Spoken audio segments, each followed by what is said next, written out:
Corinto, uma igreja influenciada.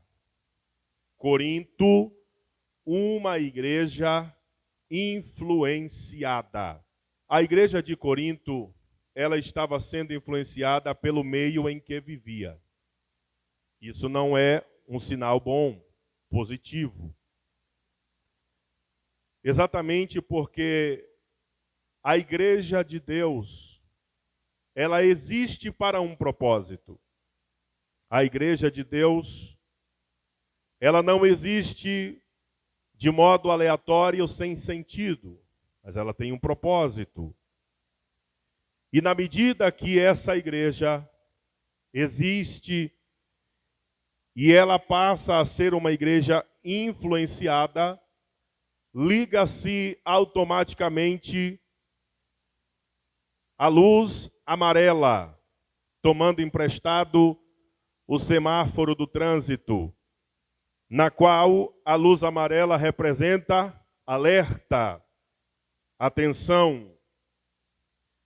De maneiras, queridos, que essa palavra influência, ela é mais profunda do que a gente tem costumado ouvir por ali afora. Porque a palavra influência, ela significa ação ou efeito de influir. Ação ou efeito de influir. Influir é fazer correr para dentro.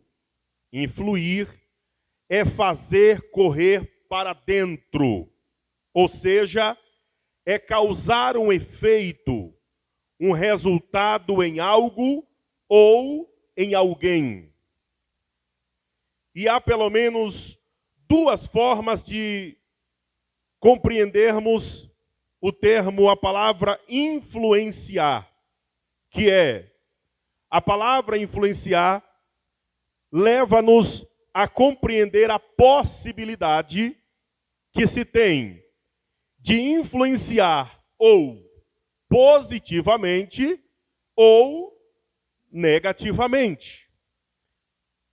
Você influencia alguém ou positivamente ou você influencia alguém negativamente.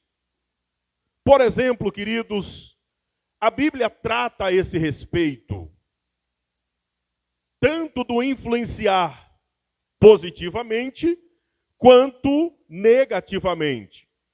Por exemplo, a primeira carta de Paulo aos Coríntios, capítulo 15, versículo 33, está escrito: não vos enganeis, as más conversações corrompem os bons costumes.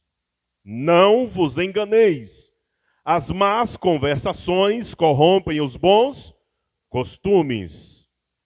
Ou seja, queridos irmãos, as más conversações aqui é uma espécie ou um tipo de influência, porém, uma influência negativa.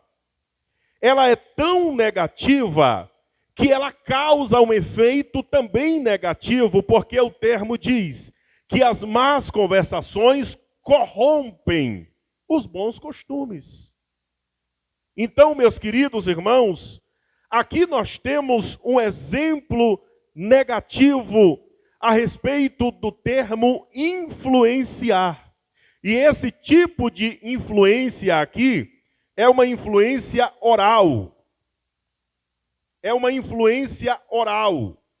Trata-se de alguém que influencia o outro a partir da palavra, a partir da conversa, a partir de um diálogo.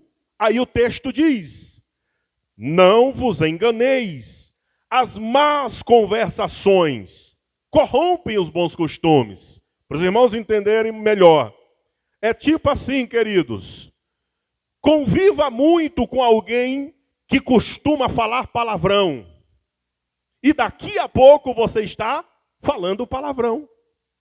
Conviva muito com alguém que costuma mentir, E daqui a pouco você vai estar mentindo inicialmente por brincadeira e dizendo, 1º de abril. Conviva com alguém que costuma difamar, caluniar. E daqui a pouco você vira uma pessoa difamadora, caluniadora. Aí alguém pode dizer, não, pastor, depende. Depende não, irmãos, está escrito. Não vos enganeis. As más conversações corrompem os bons costumes, isto é, as más conversações influenciam para deturpar os bons costumes que há em alguém. Ande, por exemplo, conviva muito com alguém que não valoriza a família, o casamento. E daqui a pouco você vai perceber, queridos irmãos, que quando você estiver passando uma crise conjugal com o seu cônjuge, com o seu parceiro ou com a sua parceira, aquela conversa de divórcio, ela é tão tranquila, ela é tão comum para você, que você consegue agora, a partir desta influência, entender que a forma de solucionar problemas conjugais é através do divórcio. Isso porque a Bíblia fala sobre esse tipo de influência oral. É a influência através da fala, através do diálogo, através da oralidade. O texto bíblico diz em Provérbios capítulo 12, versículo 26, o justo é um guia para o seu companheiro, mas o caminho dos ímpios o faz errar. Mais uma vez, o justo é um guia para o seu companheiro, mas o caminho dos ímpios os faz errar. Nós temos aqui os dois tipos de influência, a influência negativa e a positiva. Primeiro, a positiva, o justo é um guia para o seu companheiro. Nós estamos falando aqui, ou o sábio Salomão está falando aqui da influência do justo. E a influência do justo aqui é a influência de guiar. É a influência de conduzir, é a influência de dizer, não é por aqui, isso está errado, isso não está certo, não é desse jeito, é desse jeito aqui, não é assim que se faz, é desse jeito que se faz. Essa é a influência do justo, que está guiando, que está conduzindo, que está mostrando o caminho, que está apontando a direção certa, que está norteando alguém dizendo, o jeito certo de fazer é assim e não do jeito que está sendo feito.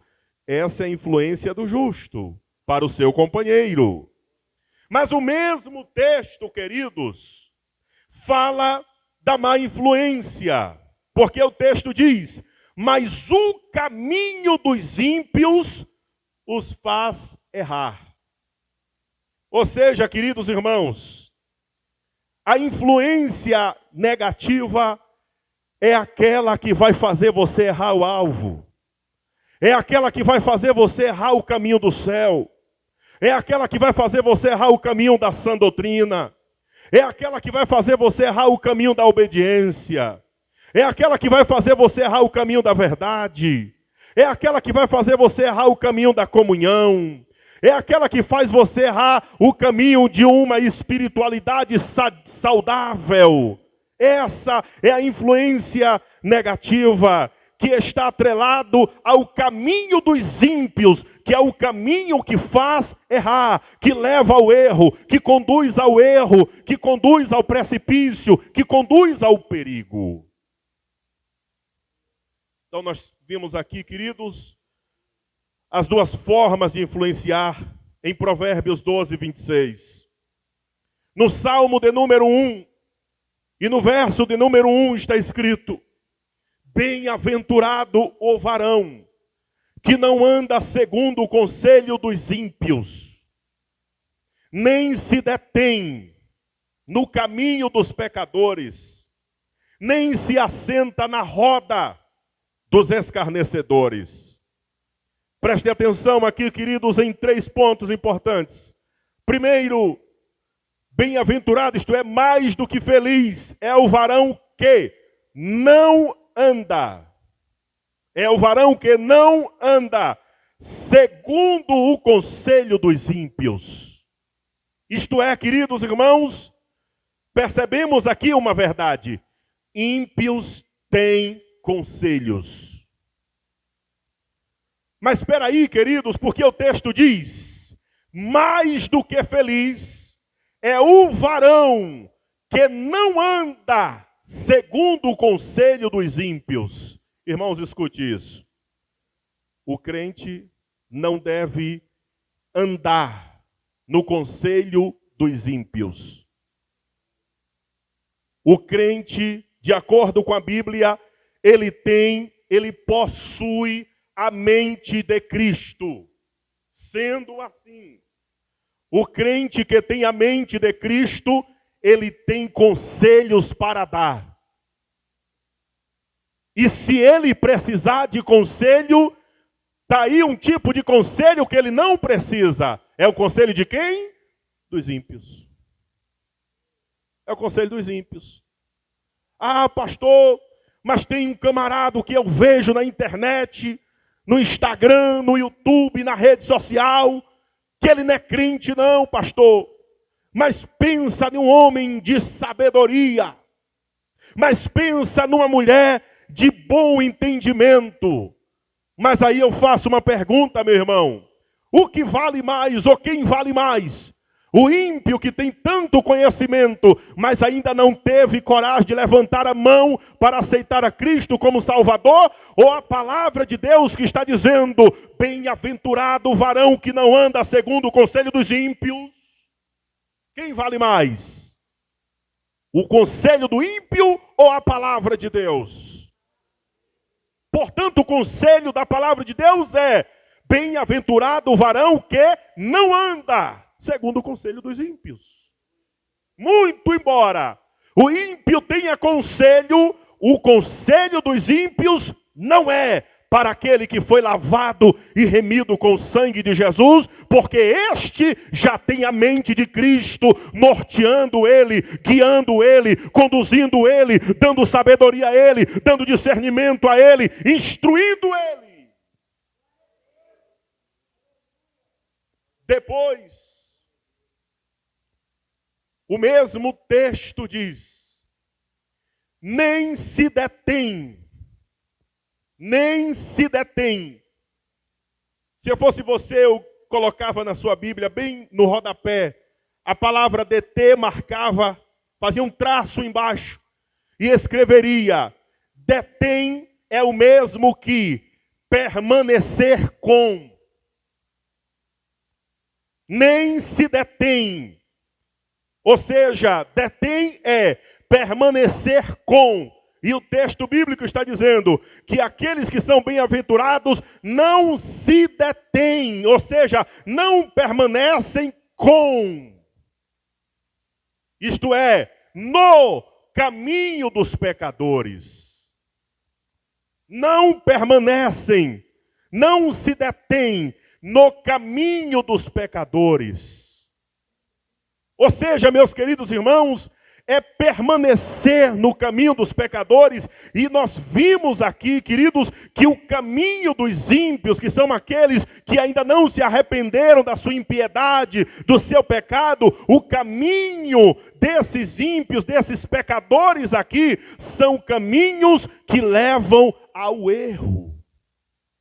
E permanecer no caminho daqueles que estão te levando ao erro é praticar o pecado de conivência, é rebelião contra a palavra do Deus Todo-Poderoso. E aí a nós resta-nos apenas uma coisa: obedecer a palavra de Deus, que está dizendo que bem-aventurado é o varão que não se detém, isto é, não permanece no caminho dos pecadores.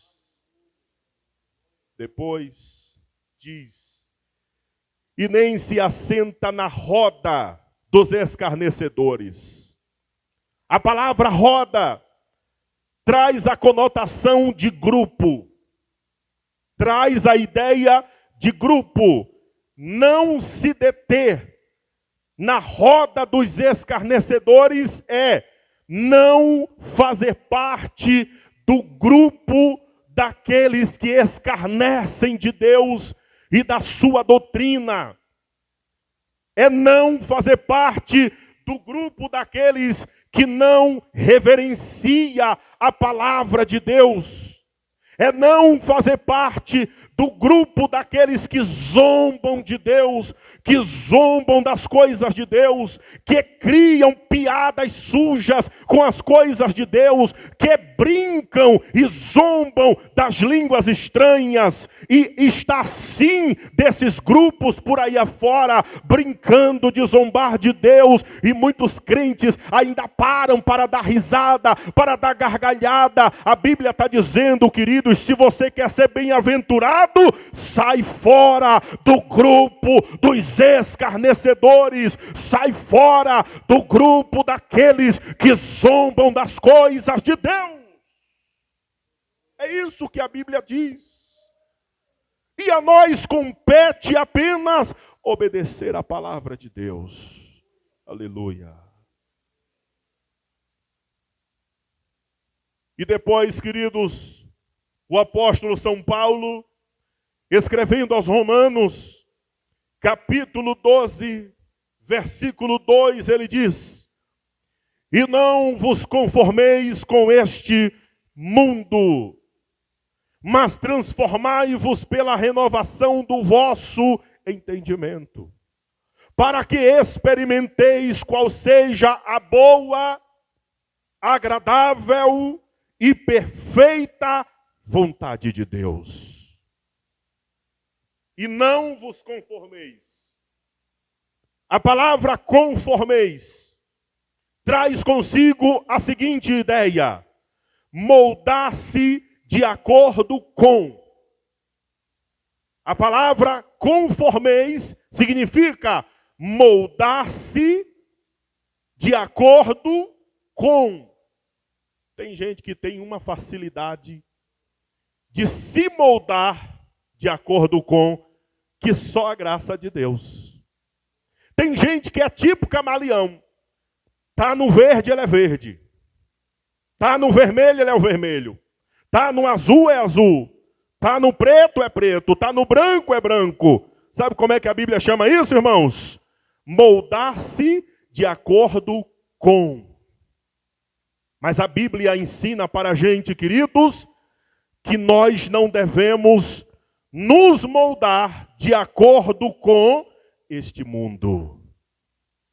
E não se moldar de acordo com este mundo é não se conformar, mas é buscar transformação pela renovação do entendimento. E automaticamente, causa e efeito, você vai experimentar qual seja a boa, agradável e perfeita vontade de Deus. Nós estamos vivendo, queridos, uma época, um período de grande facilidade em moldar-se de acordo com.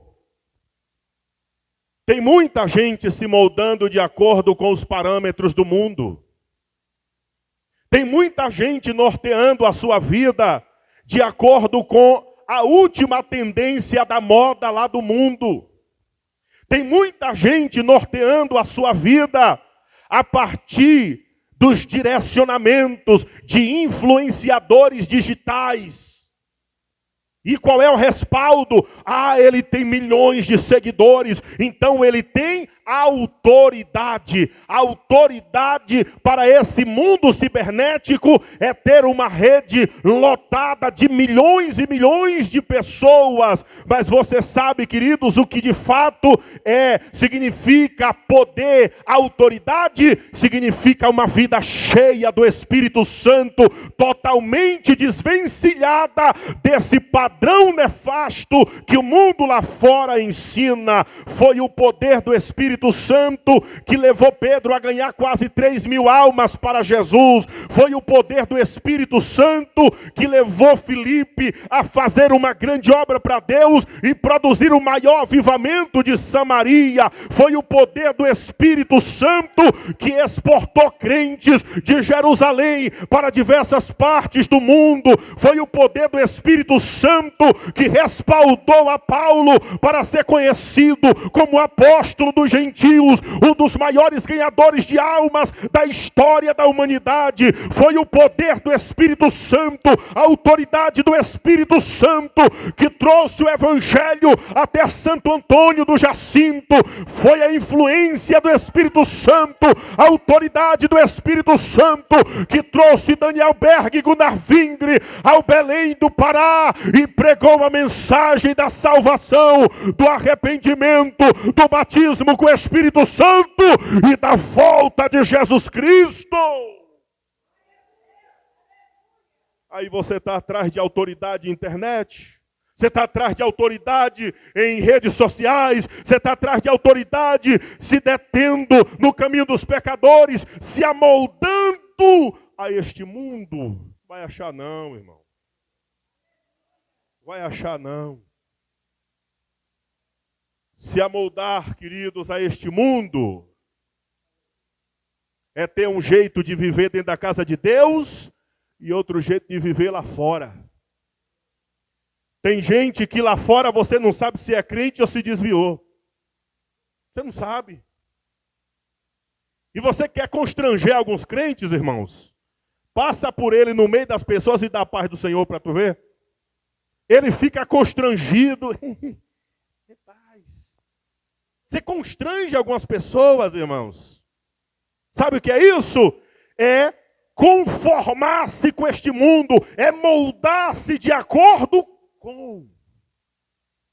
Mas ainda bem que esse tipo de crente em Santo Antônio do Jacinto não tem. Só tem lá na Bahia de onde eu vim. Aqui não tem não. Portanto, queridos irmãos, uma igreja influenciada, ela é uma igreja fácil de moldar-se de acordo com o mundo. Só tem uma coisa, irmão. A igreja que se molda de acordo com o mundo, ela perde o que Adão perdeu no Éden. Ela perde o que Eva perdeu. Ela perde o que Sansão perdeu. Ela perde o que muitas pessoas que flertaram com o mundo perdeu. Ela perde o respaldo de igreja de Deus. Ela causa dúvidas na cabeça das pessoas. E pasmem, ela atrapalha a igreja local. Uma vez, queridos, eu saí para evangelizar, eu e a minha esposa. E nós saímos de casa em casa, chamando as pessoas e falando da palavra. Quando chegamos na casa de uma senhora, ela disse assim: pastor, eu tenho muita vontade de ir na sua igreja. Eu ouço falar dos cultos. Eu vejo o senhor passar aqui com a sua família, indo para lá. E eu tenho muita vontade de ir. Só tem um porém, pastor. É que uma pessoa lá da sua igreja, ela é vizinha minha, vizinha aqui ó, da minha casa. E ela não fala comigo. Ela tem rixa comigo. E ela não se propõe, ela não se permite a gente resolver esse negócio e a gente ir para a igreja. Misericórdia mesmo. Então, queridos, a gente vê, queridos, a igreja que deixa de influenciar, servindo de empecilho para quem está querendo entrar e não pode, porque o crente que não influencia, ou que influencia negativamente, é uma barreira na porta da congregação. E tem gente do lado de fora querendo entrar e não consegue entrar. Então, queridos irmãos, quando a igreja se molda de acordo com este mundo, é assim. Ela faz o inverso. A palavra diz, não vos conformeis. Ela faz o quê? Ela se conforma. O mundo lá fora tem a sua pregação, a sua mensagem, que diz, comigo bateu, levou. Mas a mensagem aqui de dentro é outra. Comigo bateu num lado, eu ofereço outro. Comigo, o mundo lá fora diz, se me machucar eu não perdoo. Aqui dentro é diferente. Aqui a gente se machuca um ao outro, mas aqui também a gente se perdoa. Aqui a gente se reconcilia. Aqui a gente cobre um ao outro. Aqui a gente defende um ao outro. Isso é ser crente, isso é ser crente, isso é servir a Deus, é honrar a palavra, é obedecer a palavra de Deus. Quando a igreja se permite ser influenciada pelo mundo, alguns problemas ganham força na comunidade dos santos e isso é grave. E eu quero mostrar aos irmãos aqui alguns desses problemas que ganham força na comunidade dos santos. Primeiro, contendas torna-se uma realidade entre os crentes. Contendas, quando a igreja se permite influenciar pelo mundo, alguns problemas ganham força na comunidade dos santos. Primeiro, contendas tornam-se uma realidade entre os crentes. Olha o que Paulo disse, irmãos. 1 Coríntios 6:1. Ousa algum de vós, tendo algum negócio contra outro, ir a juízo perante os injustos e não perante os santos?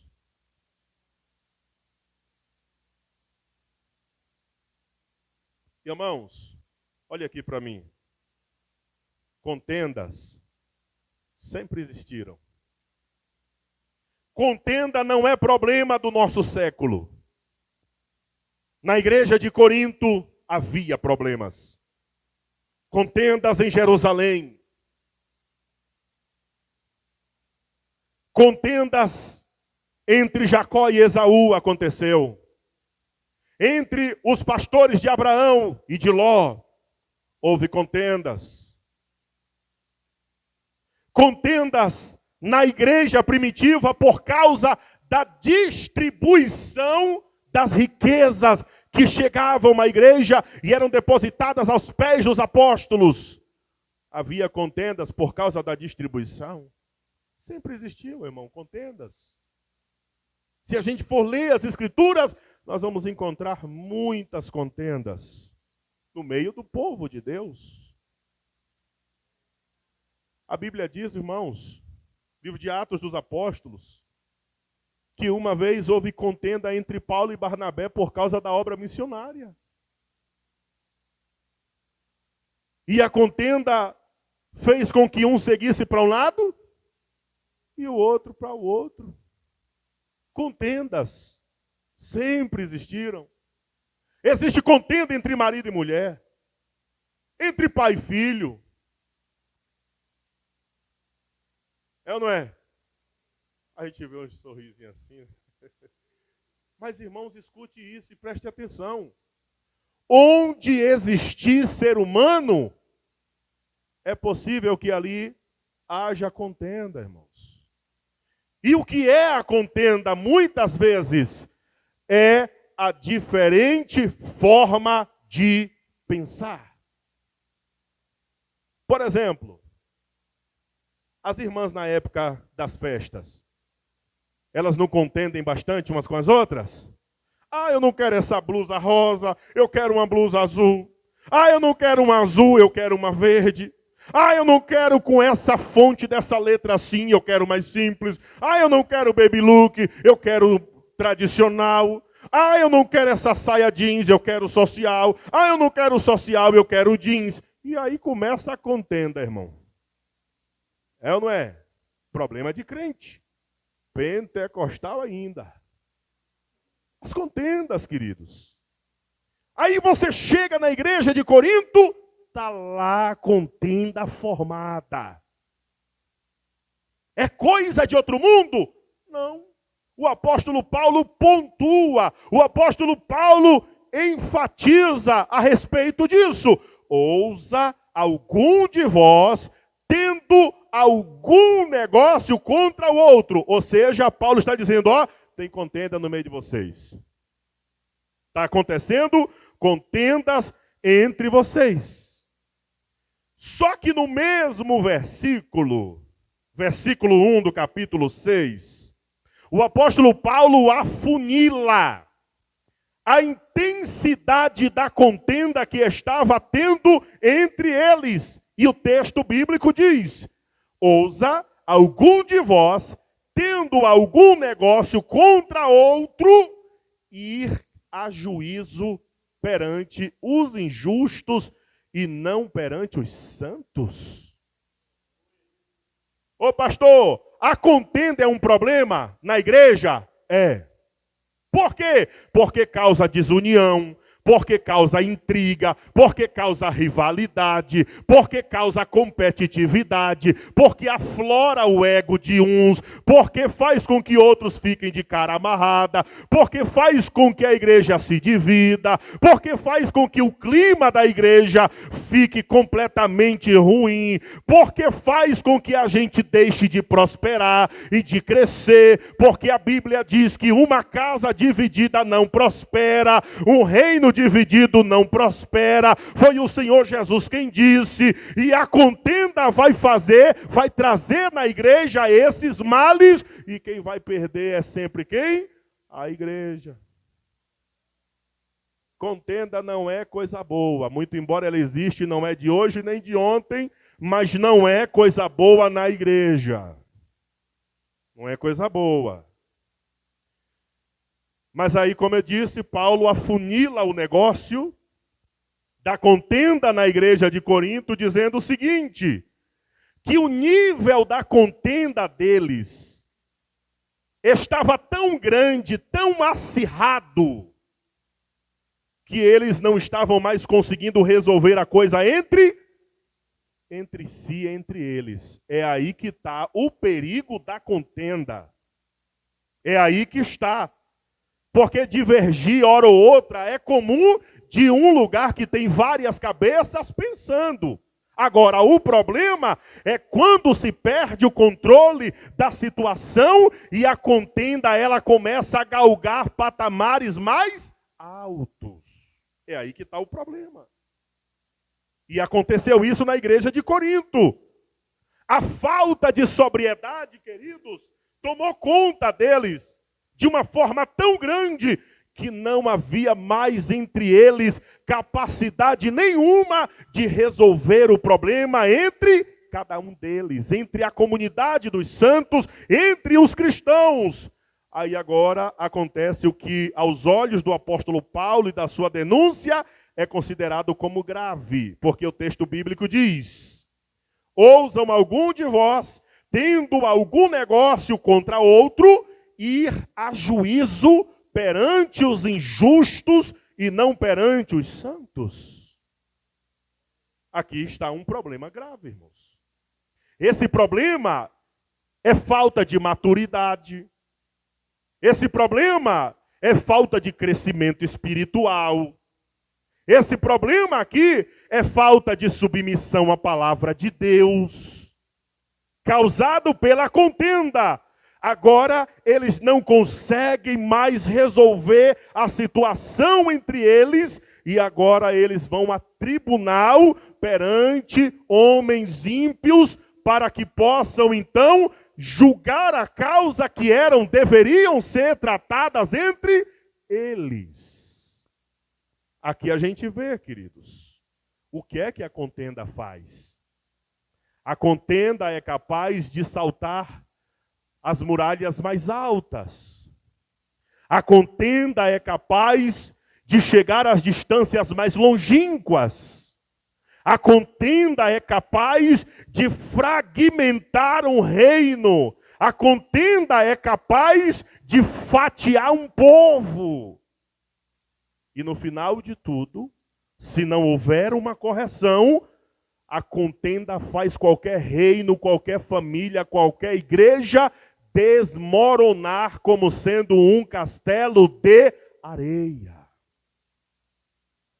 Então, amados irmãos, vez por outra, contender por uma divergência de opinião não deve acontecer na igreja, mas se acontecer, é procurar sanar o problema da contenda para que ela não venha se avolumar, para que ela não fuja do controle e não ultrapasse as fronteiras da igreja, isto é, não saia daqui de dentro e vá para as mãos de homens ímpios, dos tribunais seculares, onde a igreja de Deus vai estar lá, crentes arrolados no tribunal dos homens, sendo ré, quando na verdade a igreja de Jesus foi chamada para ser juíza juntamente com o Senhor Jesus, julgando as nações naquele grande dia que Deus preparou no seu secreto.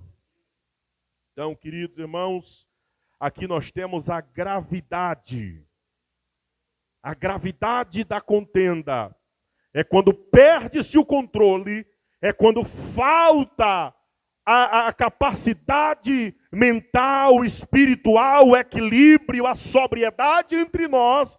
E agora, homens que não fazem parte da nossa convicção de fé doutrinária, bíblica, têm que resolver o problema que deveria ser resolvido entre nós, entre a igreja. Quantos podem dizer amém? Sabe o que é que eu gosto da Bíblia, irmão? Porque a Bíblia tem respaldo para tudo.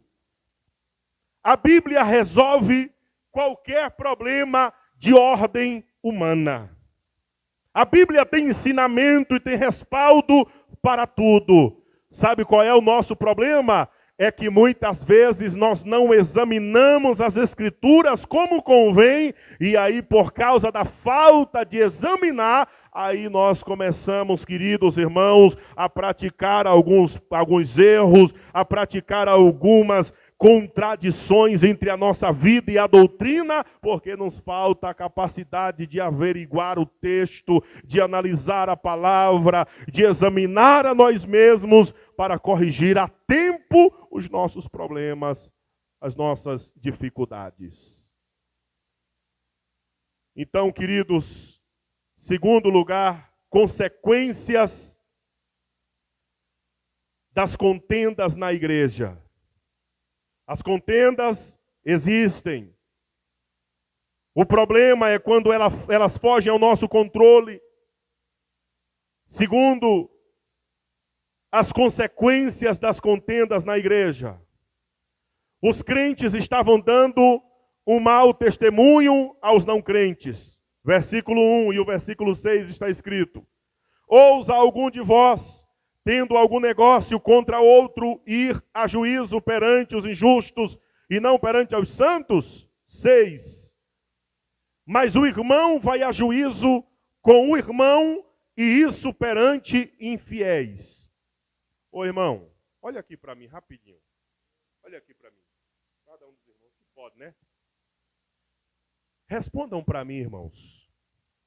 Se você fosse um juiz, irmã Dirleia, se a senhora fosse uma juíza e chegasse na sua mesa o caso de uma igreja onde os crentes estão se degladiando entre eles, pergunto, a irmã escolheria essa igreja para congregar e colocar sua família?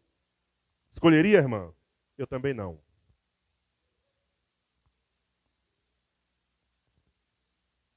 Mas se a irmã evangelizasse essa pessoa para ganhá-la para Jesus, a irmã não ia trazer para cá?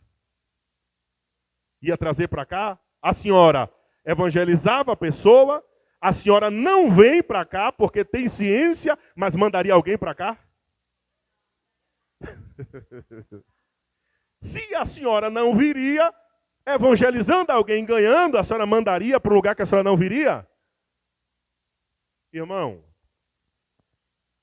uma igreja, escute isso, uma igreja que não é saudável, não vai produzir crentes saudáveis. Uma igreja doente adoece quem chegar nela. Uma igreja problemática torna quem nela entrar problemático. A igreja de Corinto estava vivendo esta realidade, meus irmãos. Os crentes estavam dando um mau testemunho aos não crentes. Por quê? Porque eles não eram capazes de resolver os problemas, as querelas, as dificuldades deles entre eles. Tinha que vir os ímpios resolver o problema deles. Eles tinham que ir aos tribunais dos ímpios para resolver o problema que era problema interno da igreja. Isto é sinal de crise espiritual, ou na igreja, ou na vida dos provocadores de contendas. Ô irmão, podem até me crucificar, me espichar na estaca, mas eu estou pregando Bíblia nessa igreja. Eu estou ensinando a palavra. Quem quiser brigar, abra a Bíblia e comece a brigar com ela. Eu estou ensinando o que a Bíblia diz. É o que a Bíblia está dizendo, não é eu que estou inventando, eu estou criando. Está escrito, igreja. Os crentes estavam dando um mau testemunho aos não crentes. Lembra da história que eu contei? Está eu evangelizando, pregando a palavra, lá vai, lá vai. Quando eu chamo a pessoa para ir, a pessoa está com desejo de ir, mas lá está alguém que não tem, queridos, a humildade, se errou de procurar e pedir perdão e dizer, eu quero que você vá, participe da nossa igreja, que você sirva ao Senhor conosco, está servindo de empecilho para as pessoas, irmãos. Isso é consequência das contendas na igreja. A igreja estava esquecendo sua posição em Cristo. Ô pastor, qual é a posição da igreja em Cristo? Versículo 2 e 3 do capítulo 6 de 1 Coríntios. Está escrito. Não sabeis vós que os santos hão de julgar o mundo? Ora, se o mundo deve ser julgado por vós, sois porventura indignos de julgar as coisas mínimas. Meus irmãos, versículo 3. Não sabeis vós que havemos de julgar os anjos? Quanto mais as coisas pertencentes a esta vida. Está aí, irmãos. O que a Bíblia ensina a respeito da posição da igreja em Cristo Jesus é esta: a igreja não existe para ser ré, a igreja existe para ser juíza juntamente ao supremo juiz, cujo nome chama-se Jesus Cristo. Esta é a posição da igreja, esta é a postura da igreja, este é o propósito pelo qual a igreja existe. A igreja estava se colocando na posição de ré e não de juíza. Mas qual é a posição da igreja? É ré ou juíza? A posição da igreja em Cristo é de juíza. Está escrito. 1 Coríntios 6, 2 e 3. A igreja estava se envergonhando e destruindo o seu testemunho.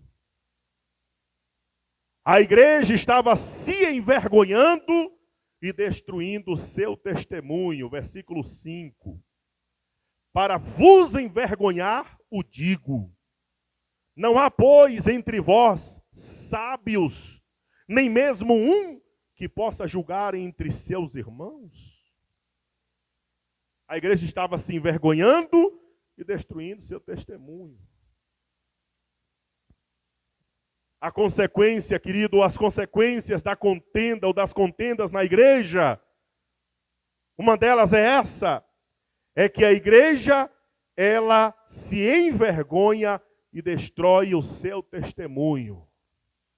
Ou seja, irmãos, uma igreja que se envergonha, ela não tem moral para fazer valer o testemunho que ela dá. Não adianta não ter capacidade de resolver os seus problemas internos e querer sair para testemunhar, para trazer mais pessoas. Para quê? Para deformar mais do que já está deformada? Nós precisamos nos transformar para depois transformar a outros. Por que Jesus trabalhou 3 anos e meio com seus discípulos? Porque Jesus precisava transformá-los, para que depois deles transformados, eles pudessem transformar a outros. O problema é que nós vivemos numa geração de várias pessoas deformadas que querem impor transformação na vida dos outros. Transformar, irmão, é para quem já é transformado. Restaurar é para quem já é restaurado. Avivar é para quem já é avivado. Levantar é para quem já está levantado. Não adianta, irmão, quem está caído querer levantar quem está caído também. Você tem que levantar e você levanta forte e firme. Aí você vai lá embaixo e diz: venha, eu consigo te ajudar a levantar. Eu consigo, segura na minha mão e vem. Aí você levanta, mas já está caído, quer levantar. Ô irmão, para com essas contradições. Consequências das contendas na igreja. A igreja estava se mostrando como sem sabedoria. Versículo 5. Para vos envergonhar, eu digo, não há, pois, entre vós sábios, nem mesmo um que possa julgar entre seus irmãos. Que igreja é essa? É a igreja sem sabedoria. É a igreja que a contenda estragou nela toda a possibilidade de sabedoria para que ela resolva os seus problemas internos, as suas situações adversas entre elas. A igreja estava se mostrando sem sabedoria, não conseguia resolver o problema deles. Consequência das contendas na igreja. A igreja estava se mostrando como derrotada. Versículo 7. Na verdade, é já realmente uma falta entre vós, terdes demandas uns contra os outros. Por que não sofreis antes a injustiça? Por que não sofreis antes o dano? Existe uma tradução, queridos, para esse versículo que diz assim: na verdade, o só existir contenda entre vós já é completa derrota. Já é completa derrota existir contenda entre vós. Ou seja, a igreja estava se mostrando como derrotada. Contenda derrota qualquer igreja, família ou reino. A contenda faz isso. Uma das coisas que prejudicou o reino de Davi foi o que, irmãos? A contenda. Uma outra coisa que prejudicou o reino ou o trabalho que o homem de Deus de nome Gideão estabeleceu também foi a contenda. Porque a Bíblia diz que 7 anos o povo estava sendo oprimido. Mas depois de Deus ter levantado Gideão em um ato heróico e diferenciado, o texto bíblico diz que 40 anos a paz reinou depois da atuação de Sansão, depois da atuação de Gideão. 40 anos de paz. Mas aí a Bíblia diz que depois um dos filhos de Gideão levantou-se como liderança. E você sabe o que foi que ele fez? Comprou uma guerra dentro da casa do seu pai contra todos os seus irmãos. E alguém lembra do texto? O que é que diz o texto? Que foi que este filho de Gideão fez com seus irmãos? Assassinou a quase todos eles, com exceção de um que conseguiu escapar vivo. Contendas fazem isso, irmão. Contendas faz-se perder uma história linda de um ministério. Contenda faz uma igreja que já foi brilhante, histórica, de um trabalho gigantesco, virar apenas um monturo, onde as pessoas vão olhar e de uma forma saudosista dizer: está vendo aquela igreja ali? Já foi a igreja mais influente desta cidade, já foi a igreja mais importante, já foi a maior igreja. Mas o que foi que acabou com ela? A contenda. Os crentes não se entendiam, um queria ser melhor do que o outro. Um olhava para o outro, não precisava nem dizer nada, só dizia assim: não foi com sua cara. Aí acabava com tudo, criava um problema, uma celeuma. Contendas, irmãos. Mas eu quero dizer aos meus irmãos, eu tenho 4 meses com vocês. O que eu tenho a lhes oferecer é as minhas mãos. Está aqui, irmão, para você segurar.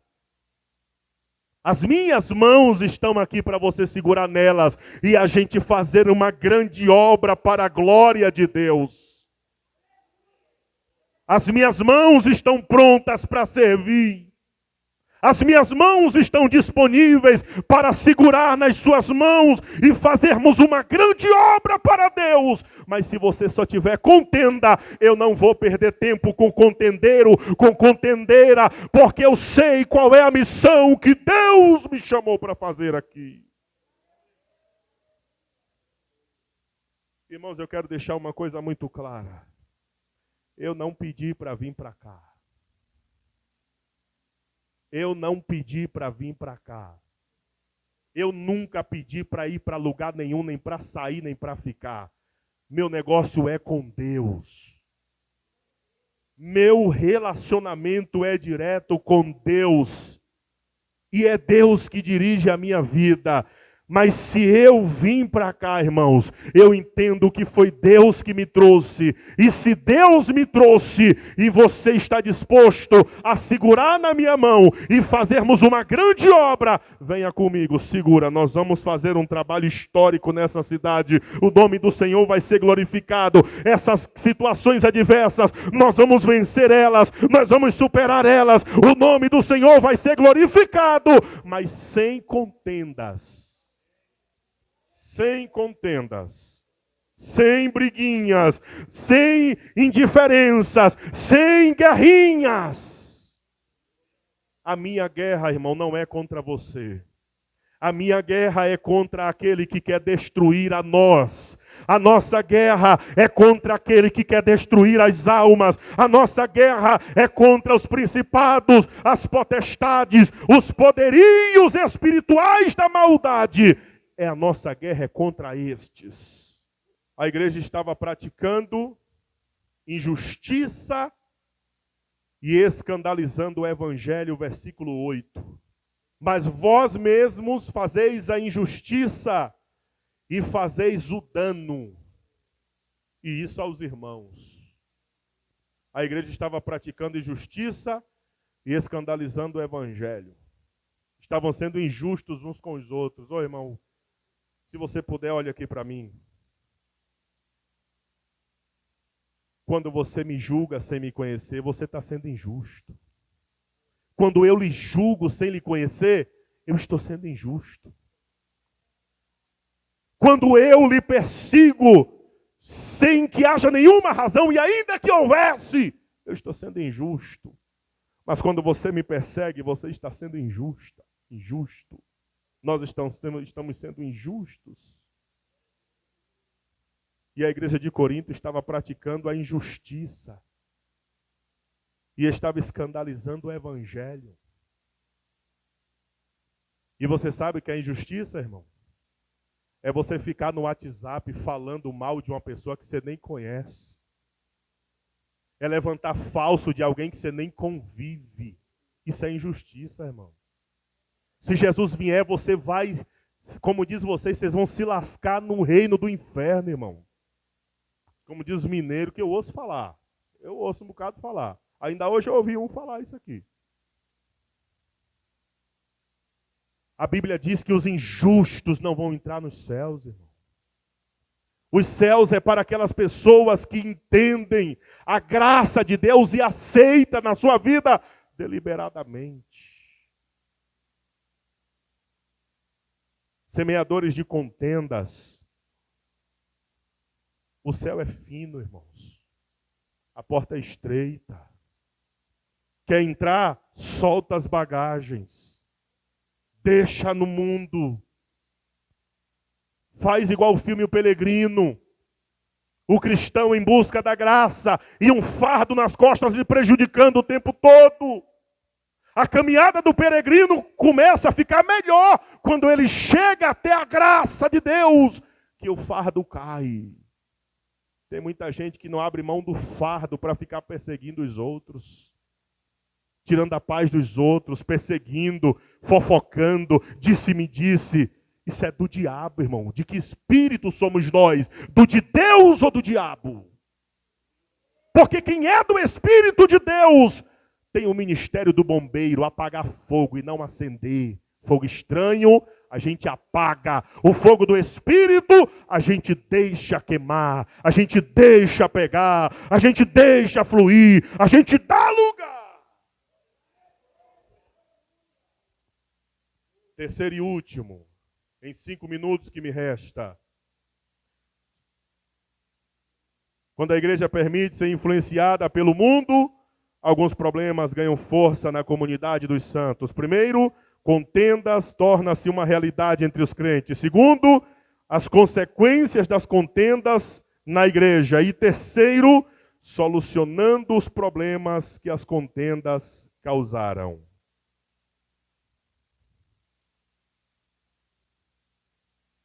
O apóstolo Paulo disse, capítulo 6, versículo 7. Na verdade, é já realmente uma falta entre vós terdes demandas ou contendas uns contra os outros. Por que não sofreis antes a injustiça? Por que não sofreis antes o dano? A primeira forma que o apóstolo São Paulo trata aqui, queridos, o problema da contenda é justamente incentivando a igreja a abdicar, abrir mão do seu ego.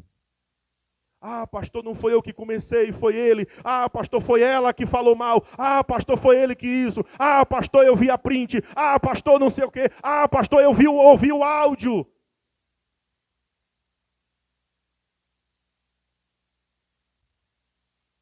A primeira forma, queridos, de eliminar contenda na igreja é abrir mão do ego. É pegar o meu ego e cravar na cruz de Jesus.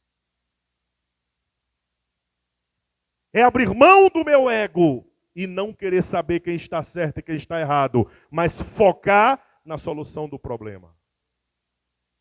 Colossenses capítulo 3, versículo 13 está escrito: suportando-vos uns aos outros e perdoando-vos uns aos outros. Se algum tiver queixa contra outro, assim como Cristo vos perdoou, assim fazeis vós também.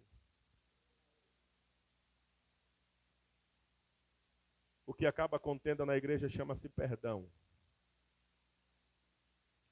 O que faz acabar, amansar o ego de crente exaltado, é humildade. O que faz crente remover processo na justiça, é pegar o ego e colocar na cruz de Cristo e não se importar se eu fui ferido ou se eu feri. Eu quero paz. O modo como Cristo trouxe paz entre ele e nós foi se sacrificando. Se queremos ter paz um com o outro, temos que sacrificar o nosso eu e suportar um ao outro. Eu tenho que lhe suportar, irmão. Tem crente que dá trabalho de suportar. Tem crente que a natureza é ruim. Tem crente que o temperamento é forte. Mas a Bíblia diz que eu tenho que suportar.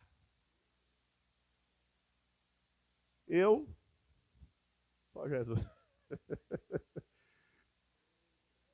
Aí você tem que fazer o quê?